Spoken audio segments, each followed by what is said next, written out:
কৰিছে মই মুখ্যমন্ত্ৰীক সুধিছোঁ আৰু মই মাননীয় স্পীকাৰক সুধিছোঁ যে তেখেতে মোক প্ৰট'কল লৈ আহিবলৈ কৈছিলে কিন্তু এনেকুৱা অত্যাচাৰ কিয় কৰা হৈছে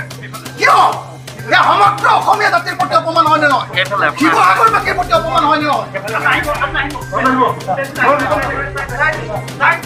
মই আপোনাক কথা কওঁ মোক এনেকৈ ঠেলি আনিব পাৰে নে নোৱাৰে মোক ঠেলি আনিব পাৰে নে নোৱাৰে মোৰ ফ্ৰেণ্ডৰ ধৰি এনেকৈ আনিব পাৰে নাই এছাইনমেণ্টটো কৰিব পাৰে নেকি ইমান দূৰতে আপোনালোকে ঠেলি আনিছে যে কি নাম আপোনাৰ কওকচোন আপুনি কিয় ঠেলি আনিছে মোক কি নাম আপোনাৰ নামটো কি মোক এটা কথা কওক যে এজন এমএলএ যদি এছেম্বলি তেনেকৈ অত্যাচাৰ কৰিব পাৰে তেতিয়াহ'লে অসমত কি চলি আছে আজি কভিডত মানুহক গণসজাগতা কৰিব লাগে গণসজাগতা কৰাৰ পৰিৱৰ্তে কি কৰিছে আজি মানুহক পিটিছে পুলিচে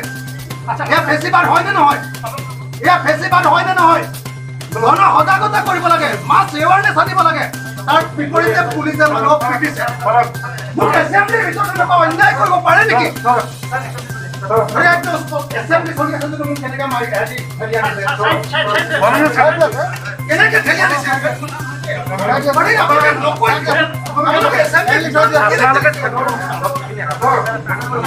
মোৰ কণ্ঠ কোনেও স্তব্ধ কৰিব নোৱাৰে এইটো কথা কৈ দিলোঁ বিজেপি চৰকাৰকো কৈ দিলোঁ হত্যা কৰিব পাৰিব তেওঁলোকে কিন্তু মোৰ কণ্ঠ স্তব্ধ কৰিব নোৱাৰে অসমীয়া জাতিতকৈ মই মাত পাতি থাকিম আৰু মাত পাতি যাম